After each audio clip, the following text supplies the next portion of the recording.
Praise the Lord. The highest praise, glory, and honor belongs only to our Lord Jesus. And I give my double respect, honor to our beloved parents in the Lord and the whole family. And to you, beloved brethren all over the world. Hallelujah. Magandang hapon po sa ating lahat, mga minamahal. At muli, ako'y nagpapasalamat sa ating pinakamamahal na Panginoon halin sa pagkakataon na ito, na muli kong mapasalamatan ang ating pinakamamahal na Panginoon sa lahat ng kabutihan na ginawa niya sa amin, sa lahat ng biyaya at pagpapala sa amin, na aming nakamtan pagmula sa kami ay nakakilala sa ating pinakamamahal na Panginoon. Hallelujah. Alam niyo mga minamahal, kaming mag-asawa ay kami po ay nag-asawa year 2001 at bilang mga minamahal, hindi pa kami naliligtas dito. 2001 kami po ay nagkahiwalay ng aking beloved wife dahil sa problema ng makasanlibutang pamumuhay, mga minamahal. At alam niyo mga minamahal, ng mga panahon na yan, kami po ay naghiwalay. Ako yung umalis sa aming tahanan at ako ay namuhay mag-isa. Bagamat nung mga panahon na yan, mga minamahal, mayroon na kami isang anak, mga minamahal. Ang aking beloved wife, ganun din, patuloy pa rin sa kanyang ginagawa. At alam niyo mga buhay namin yan, ng mga yan, mga minamahal, pag oras ng trabaho, ako'y nandun sa kumpanya namin mga minamahal. Pero pagdating ng gabi, pagdating ng sweldo, ako'y kung saan umaalis, mga minamahal pupunta. Nagbibisyo para mawala, maibsan yung aking nararamdamang kalungkutan mga minamahal sa buhay mag-asawa. Minsan mga minamahal naranasan ko dahil mga panahon na yan, bilang isang engineering manager mga minamahal sa isang food company sa Valenzuela, minsan ako inaaya na mag-night out ng mga suppliers. So ako'y sumasama mga minamahal. So bilang makasanlibutan mga minamahal, okay din lang kung nawawala yung kalungkutan. Pero alam niyo mga minamahal, isang bagay na aking talagang nalulung ako. Natuto akong magkasino mga minamahal. 2 araw, 2 gabi yung aking na-experience mga minamahal hanggat ako'y may pera. Hallelujah. Yan ang buhay ko, mga minamahal. Bago kami nakakilala dito, ang aking beloved wife, ganoon din. Bagamat siya, mayroon siyang negosyo noon, mga minamahal, na kung saan siya rin ay bumibiyahe sa iba't ibang bansa, mga minamahal, na taglay-taglay ang pagpapalang pisikal, lahat mga spiritual, ng pinansyal, mga minamahal. Pero alam niyo, mga minamahal, sa buhay namin yan, mga minamahal, magulo. Talagang magulo. Pag ang Kristo ay wala sa puso ng bawat isa, lalo na sa mag-asawa. Pero alam niyo, mga minamahal, ang dakilang Diyos, pag tayo pinili, wala tayong magagawa. Tayo ay tatawagin niya sa anumang paraan. Maging bingit man ng kamatayan yan, mga minamahal.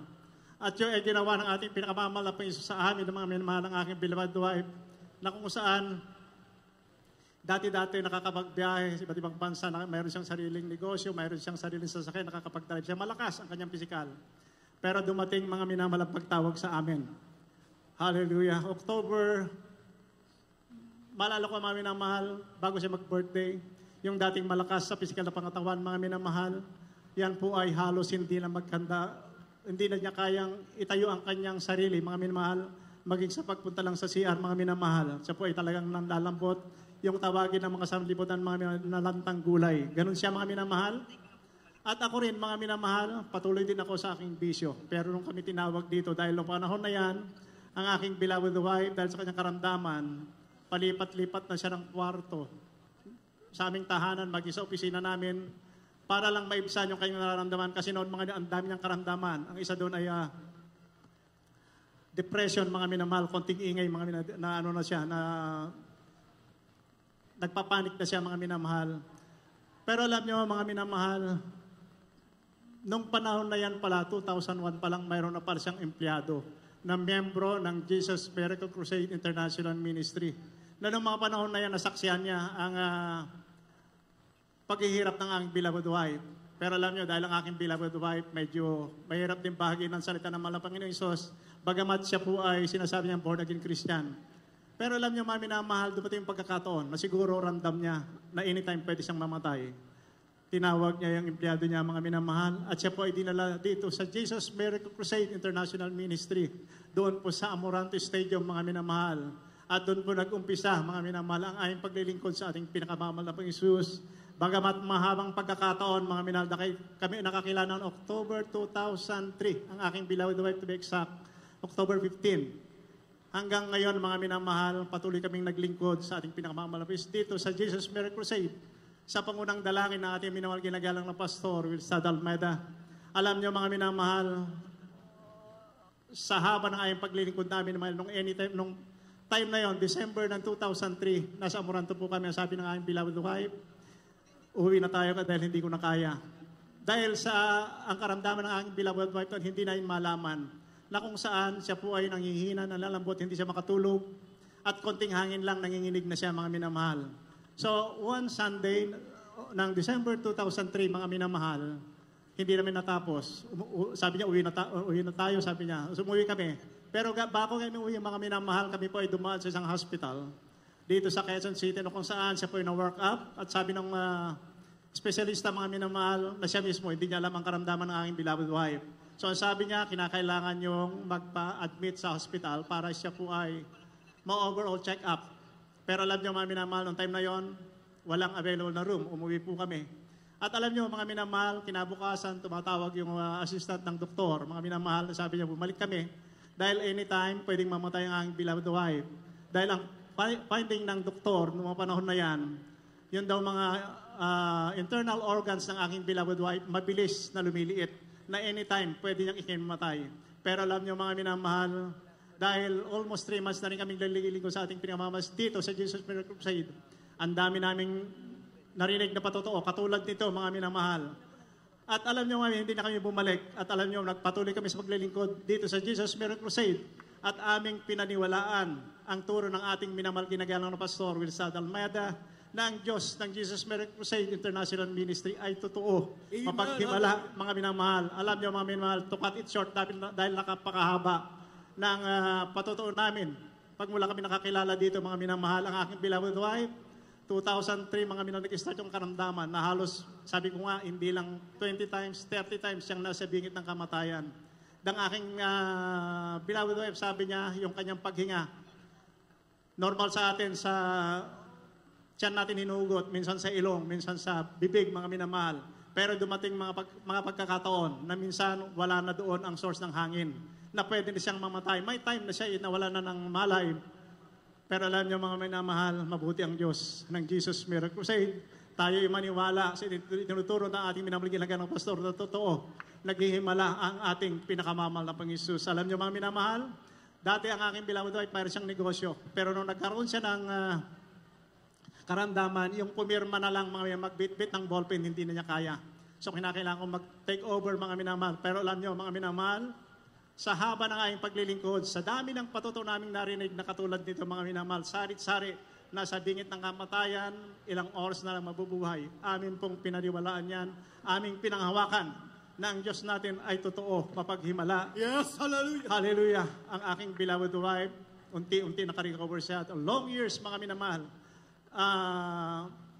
Pagmula kami nakalipat sa isang bagong tahanan namin, mga minamahal, siya po ay talagang doon sa lumang bahay namin. Sa sala lang, hirap na siya. Many times nandun sa bed, nakahiga. Lahat ng oras halos nandun sa bed, mga minamahal. Pero kahabagan ng ating pinakamamalapis, pinagpala niya kami, nakalipat kami sa bagong tahanan namin. Alam niyo, mabilis, mga minamahal. Talagang mabuti ang ating pinakamamalapis, Jesus. Maglingkod ka ng tapat. Sa ating pinakamamalapis, pagpapalain ka sa lahat ng bagay. Mga minamahal, hindi ko naman hinihingi dahil mayroon na kaming bahay. Nagkaroon kami ng bahay na isang bagong bahay namin sa part ng Antipolo din, mga minamahal. Alam niyo, within 1 year, ang aking beloved wife, siya po ay unti-unting nakarecover, mga minamahal. Hindi ko namamalayan. Nakaupo na siya sa harap ng kanyang computer na gumagawa siya ng kanyang content sa kanyang YouTube. At alam niyo, mga minamahal, challenge ko siya one time. Sabi ko, dahil ako pa rin ang namamahala ng negosyo. So sabi ko, dahil nakikita ko sa kanya, mga minamahal, nag-spend na siya ng ilang oras sa kanyang harap ng computer. Baliktad na. Nung kanyang kasagsagan ng kanyang karamdaman, mga minamahal, siya po ay kadalasan nasa bed, kadalasan nakapit ang mata, halos hindi makakulapay. Pero alam niyo, mga minamahal, totoo, ang itinuturo ng ating minamahal ginagalang Pastor Wilstad Almeida, maniwala ka, manampalataya ka, ang Diyos ng Jesus Miracle Crusade ay totoo. Hanggang ngayon, mga minamahal, ang aking beloved wife, hindi lang siya gumawa ng content ng kanyang YouTube, iniwanan na niyo. Dahil one time, sabi ko sa kanya, challenge ko siya, sabi ko, sweetheart, nakikita ko, kaya mo na.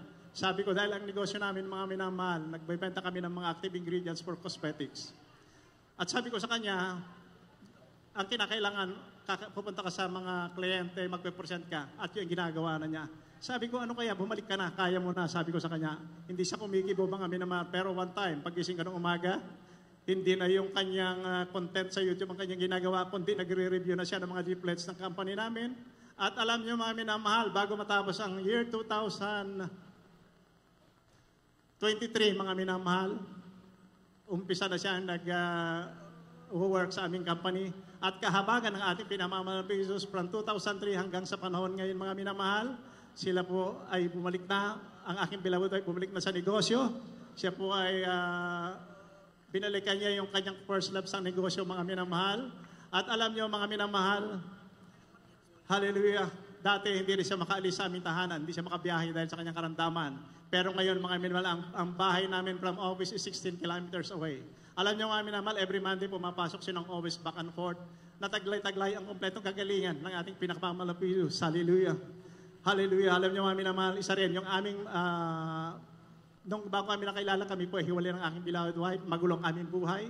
Unang-unang himala na ginawa ng ating pinamamalang sa amin, pagmula kami nabautismon dito, yung aming magkahiwalay na buhay hanggang ngayon, mga minamahal, kami po ay inayos ng ating pinamamalang Jesus.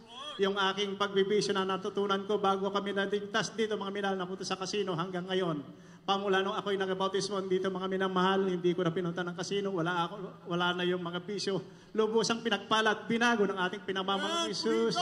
At alam niyo, mga minamahal, isa pa na hiniling ng aking beloved wife, noong 2003 na kami po ay 2004, nakapunta po kami mga mali sa Lunak na pastoral house natin.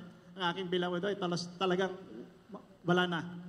Nakaupo na sa isang sulok. Pero alam niyo, isang panalangin niya, na ngayon naaalala ko, mga minamahal, ang panalangin niya sa ating pinakamamahal na Jesus. Hallelujah.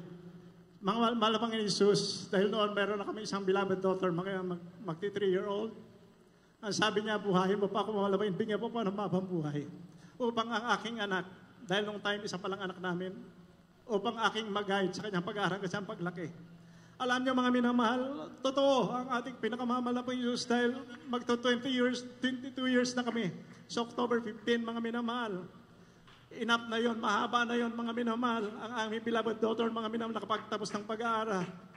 Nakapag-board exam, pumasa ng pharmacist, at ngayon, mga minamahal, nagtatrabaho na sa aming mismong company, mga minamahal. Kaya ang ating pinamamahal is napakabuti. Hallelujah sa ating mga baguhan, sa ating mga karamdaman na nandito ngayon, mga minamahal, yung naririnig nyo na ito. Ito ay tunay na buhay na patotoo, mga minamahal, na yung buhay na halos mamamatay na noong 2003. Ngayon, ang aking beloved wife, nag-celebrate siya ng 50th birthday niya nung the other day. Yung dating hindi nakakalabas sa aming tahanan, mga minamahal, nag-celebrate kami ng mga anniversaries namin, birthdays namin sa bahay lang. Pero ngayon, mga minamahal, ang biyat pagpapala ng ating pinamamahal na Jesus, ng aking beloved wife, kung saan-saan siyang hotel nag-celebrate sa amin lahat, mga minamahal. Kaya, mga minamahal, napakaraming patotoo, mga minamahal, pagmula ng 2003 hanggang ngayon, mga minamahal. Pero mga minamahal, isa lang ang sasabihin ko, sa ating mga baguhan, sa ating mga datihan, mga minamahal, ang tunay na paglilingkod sa ating pinamamahal na Jesus, walang kalugihan, mga minamahal. Hallelujah. Sa mga makaramdaman, mga minamahal, tanggapin niyo ang ating pinamamahal na Pag-Jesus at kayo uuwi ng malakas, magaling sa pangalan ng ating pinakamamahal na Pag-Jesus. Kahit ang pinakamataas na pagpupuri, pagpapasalamat at pagluluwalhati ay sa lamang pinabot sa matamis at mabirang pangalan. Jesu Cristo po lamang. Hallelujah. Praise the Lord.